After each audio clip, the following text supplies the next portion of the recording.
Assalamualaikum warahmatullahi wabarakatuh. Selamat bertemu kembali dengan saya, Ahmad Firdaus, pada perkuliahan pengantar teknik robotika. Pada video sebelumnya, kita telah mempelajari tentang bagaimana cara instalasi rotary encoder dengan microcontroller Arduino Uno, bagaimana cara memprogram untuk membaca perputaran rotary encoder, serta menampilkannya di serial monitor Arduino IDE. Nah, sekarang kita akan coba mempelajari tentang pengantar sistem kendali. Apa itu sistem kendali, klasifikasi sistem kendali, dan bagaimana cara mengukur kinerja dari sebuah sistem kendali. Dalam kehidupan sehari-hari, baik disadari maupun tanpa disadari, kita akan senantiasa bertemu dengan peralatan atau perangkat yang terkendali secara otomatis, baik itu sebagian maupun seluruhnya. Seperti saat mengendarai kendaraan mobil, menggunakan mesin cuci, menggunakan handphone, dan banyak lagi yang lainnya. Singkatnya, sistem yang digunakan untuk membuat sebuah perangkat menjadi terkendali sesuai dengan keinginan manusia ini disebut dengan sistem kendali atau control system. Seberapa penting sih peran sistem kendali dalam kehidupan manusia? Tanpa sistem kendali, apakah mungkin kita bisa menciptakan mobil, pesawat terbang, penerbangan keluar angkasa, satelit komunikasi, smartphone, dan banyak lagi yang bisa dipertanyakan. Sehingga dapat dimengerti dan dapat dipahami seberapa penting dan seberapa signifikan peran ilmu sistem kendali dalam perkembangan kehidupan manusia. Baik, kalau kita lihat definisinya bahwa sistem adalah susunan komponen fisik yang terhubung atau terkait sedemikian rupa sehingga membentuk atau bertindak sebagai seluruh unit dalam satu kesatuan. Sedangkan kata control atau kendali biasanya diartikan mengatur, mengarahkan, atau perintah. Dari kedua makna kata sistem dan control tadi, dengan melihat blok diagram ini, secara sederhananya bahwa sistem kendali adalah suatu susunan komponen fisik yang terhubung atau terkait sedemikian rupa sehingga dapat memerintah, mengarahkan, atau mengatur diri sendiri atau sistem lain untuk mendapatkan keluaran atau output dan kinerja yang diinginkan dari masukan atau input yang diberikan. Atau dengan kata lain bahwa sistem kendali adalah sistem yang memberikan respon yang diinginkan dengan mengendalikan keluaran. Secara umum, berdasarkan parameter yang kita tinjau, kita dapat mengklasifikasikan sistem kendali menjadi beberapa cara sebagai berikut. Yang pertama adalah berdasarkan jalur umpan balik atau feedback path, yaitu ada sistem kendali open loop atau loop terbuka dan sistem kendali closed loop atau loop tertutup. Kemudian yang kedua adalah berdasarkan tipe sinyal yang digunakan, yaitu ada sistem kendali kontinu dan sistem kendali diskrit. Dan yang terakhir adalah berdasarkan jumlah input dan output, yaitu sistem kendali SISO, SIMO, MISO, dan MIMO. Ya, sekarang kita akan melihat klasifikasi sistem kendali berdasarkan jalur umpan balik atau feedback path, yaitu sistem kendali open loop atau loop terbuka dan closed loop atau loop tertutup. Dalam sistem kontrol loop terbuka, masukan akan diterima oleh unit pengendali, kemudian unit pengendali akan mengeluarkan sinyal kendali untuk menggerakkan atau menjalankan plan atau perangkat. Sehingga seperti yang terlihat pada gambar ini bahwa dalam sistem kendali open loop, keluaran tidak diumpan-balikan kembali ke masukan. Dengan kata lain, aksi kendali atau control tidak bergantung pada output yang diinginkan. Sekarang, kira-kira apa contohnya coba? Ada yang tahu? Ya, betul. Yaitu diantaranya sistem pada kipas angin standar, di mana kita tidak memerlukan informasi berapa sih kecepatan putaran kipas angin. Yang penting dingin kan? Ya, seperti itu. Selain itu, contoh lain yaitu pembakar roti atau toaster. Kita tidak perlu tahu berapa suhu yang dibutuhkan untuk membakar roti, tetapi berapa lama pembakaran itu dilakukan sehingga membuat roti yang kita panggang akan terpanggang dengan baik. yaitu kita perlu hanya memerlukan timer saja. Selanjutnya yang kedua adalah sistem kendali closed loop atau loop tertutup. Dalam hal ini, masukan atau input akan dibandingkan dengan feedback atau umpan balik yang akan menghasilkan informasi atau sinyal error. Sinyal error tersebut akan diolah oleh unit pengendali atau controller untuk menghasilkan sinyal kendali atau kontrol signal yang sesuai untuk menjalankan atau menggerakkan plan atau sistem yang dikendalikan. Output atau keluaran yang dihasilkan akan diumpan balikan oleh elemen umpan balik untuk dibandingkan kembali dengan input. Jika sinyal errornya 0, artinya keluaran telah sesuai dengan input yang diinginkan. Artinya dalam sistem kendali closed loop bahwa keluaran diumpan balikan kembali ke masukan. Sehingga dalam sistem kendali ini, aksi kontrolnya bergantung pada keluaran yang diinginkan. Sebagai contoh, kita akan melihat bagaimana peran sistem kendali dalam mengendalikan suhu pada sistem oven. Ada beberapa istilah yang perlu diketahui pada gambar ini, yaitu pertama adalah set point, yaitu input atau masukan berupa nilai-nilai yang diberikan kepada sistem oven agar dapat bekerja sesuai dengan yang diinginkan oleh masukan atau input. Berikutnya adalah control variable, yaitu variabel yang dikendalikan dari sebuah oven, dalam hal ini temperatur atau suhu. Yang ketiga adalah control variable, yaitu sinyal kendali atau control yang dihasilkan oleh pengendali atau controller yang digunakan untuk mengendalikan variabel suhu atau temperatur. Dan yang terakhir adalah proses variabel, yaitu variabel keluaran dari sebuah atau beberapa sensor yang digunakan untuk mengambil informasi perubahan keluaran dari sebuah sistem yang dikendalikan.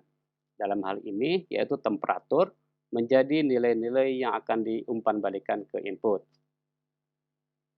Cara kerja dari sistem kendali oven ini adalah set point adalah nilai-nilai yang akan diberikan ke sistem akan dibandingkan dengan proses variabel, di mana set point dan proses variabel harus memiliki satuan yang sama, yaitu contohnya suhu atau temperatur dalam satuan Celcius. Error yang dihasilkan akan diproses oleh controller atau pengendali untuk menghasilkan sinyal kendali yang sesuai untuk menggerakkan aktuator sistem oven, dalam hal ini elemen pemanas. Elemen pemanas akan memberikan panas pada sistem oven yang informasi suhu atau temperaturnya akan dideteksi oleh sensor suhu untuk diubah menjadi nilai-nilai atau proses variabel yang dapat diolah dan diumpan balikan ke masukan untuk dibandingkan dengan set point. Jika set point dan proses variabel sudah sama, maka nilai error akan menjadi 0 dan sinyal kontrol atau kendali yang dihasilkan pengendali atau controller adalah 0, yang artinya elemen pemanas akan berhenti untuk sementara proses pemanasan. Elemen pemanas tersebut akan bekerja kembali jika terjadi perbedaan nilai antara set point dan proses variabel. Demikian contoh cara kerja sistem kendali closed loop atau loop tertutup. Baik, berikutnya kita akan melihat klasifikasi sistem kendali berdasarkan tipe sinyal yang digunakan, yaitu sistem kendali kontinu dan sistem kendali diskrit. Dalam sistem kendali kontinu, seluruh sinyal dan parameter adalah kontinu, tidak terputus di setiap waktunya. Biasanya, sistem kendali kontinu dibuat atau dirancang menggunakan komponen analog sebagai perangkat kendali atau kontrolnya, seperti op-amp, transistor, dan lain sebagainya. Sedangkan sistem kendali diskrit adalah sistem kendali yang bekerja secara diskrit atau secara sederhananya sistem kendali yang bekerja secara digital. Ciri khas sistem kendali ini adalah menggunakan perangkat digital untuk mengimplementasikan sistem kendalinya. Contoh, microcontroller, komputer, PLC, Raspberry Pi, dan perangkat digital lainnya. Metode analisis kedua sistem kendali ini tentu saja akan berbeda. Pada pertemuan kali ini, kita tidak akan membahas bagaimana menganalisisnya, tetapi akan dibahas secara khusus di mata kuliah tersendiri, yaitu sistem kendali otomatis. Selanjutnya, sistem kendali atau sistem control dapat diklasifikasikan berdasarkan jumlah input atau outputnya, di antaranya SISO, SIMO, MISO, dan MIMO. Pertama, kita akan melihat apa itu SISO. SISO atau Single Input Single Output adalah sistem kendali yang hanya memiliki satu sinyal kendali yang digunakan untuk mengendalikan satu output. Contohnya, sistem kendali kecepatan kendaraan dengan input jarak. Pada contoh ini, kita akan membuat sebuah kendaraan atau mobil otomatis, yaitu kecepatan mobil akan berkurang jika diketahui ada rintangan di depannya. Semakin dekat rintangan, semakin berkurang kecepatan mobil, dan yang pada akhirnya berhenti jika rintangan atau halangan sudah sangat dekat dengan mobil. Sementara SIMO atau Single Input Multiple Output adalah sistem kendali dengan satu sinyal kendali dapat mengendalikan beberapa output. Coba, kira-kira apa contoh sistem kendali yang bekerja secara SIMO? Baik, itu jadi PR ya buat teman-teman semuanya. Selanjutnya adalah MISO atau Multiple Input Multiple Output. MISO adalah sistem kendali dengan banyak atau beberapa sinyal kendali dapat mengendalikan satu output. Ada yang tahu contoh sistem kendali yang bekerja secara MISO? Oke. Ini pun jadi PR ya buat teman-teman semuanya. Terakhir, klasifikasi sistem kendali berdasarkan jumlah input dan outputnya adalah MIMO atau Multiple Input Multiple Output, yaitu sistem kendali dengan banyak atau beberapa input dapat mengendalikan banyak atau beberapa output. Contoh sistem kendali yang bekerja secara MIMO ini adalah pada sistem kendali quadcopter. Ada empat sinyal kendali, yaitu U1, U2, U3, dan U4 yang digunakan untuk mengendalikan pergerakan roll, pergerakan arah Y, pergerakan pitch, pergerakan arah X, pergerakan yaw, dan pergerakan arah Z. Baik, demikianlah klasifikasi sistem kendali berdasarkan parameter yang kita tinjau. Nah, selanjutnya, hal penting yang perlu diketahui dalam sebuah sistem kendali adalah bagaimana cara mengukur kinerja dari sebuah sistem kendali. Kriteria kinerja digunakan untuk mengukur kinerja sistem kendali apakah sudah sesuai dengan yang diinginkan atau belum. Secara umum, ada 4 kriteria yang digunakan untuk mengukur kinerja sebuah sistem kendali, yaitu yang pertama adalah rise time. Rise time adalah waktu yang dibutuhkan sebuah sistem untuk sampai ke nilai set point yang diinginkan. Contohnya, ketika kita memberikan perintah atau set point kepada quadcopter untuk melakukan gerakan pitch 30 derajat, maka berapa lama waktu yang dibutuhkan oleh quadcopter untuk melakukan gerakan pitch dari 0 derajat sampai 30 derajat. Yang kedua adalah overshoot, yaitu seberapa besar kelebihan respons sistem yang diukur dari set point sampai sistem berhenti pada set point yang diberikan. Semakin besar overshoot, semakin tidak baik sistem kendali yang bekerja. Sebagai contoh, sistem kendali pada lift penumpang.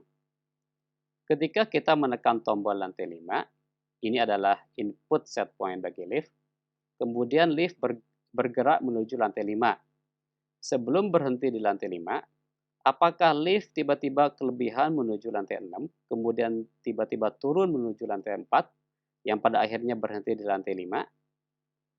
Jika kita mendapatkan lift seperti itu, artinya sistem memiliki overshoot, yang nilai maksimumnya adalah 6, yaitu lantai 6, atau besar overshoot-nya adalah 1, karena yang ditujunya adalah lantai 5. Baik, sekarang adalah kriteria yang ketiga, yaitu settling time. Settling time adalah waktu yang dibutuhkan oleh sistem sampai mulai stabil di nilai tertentu.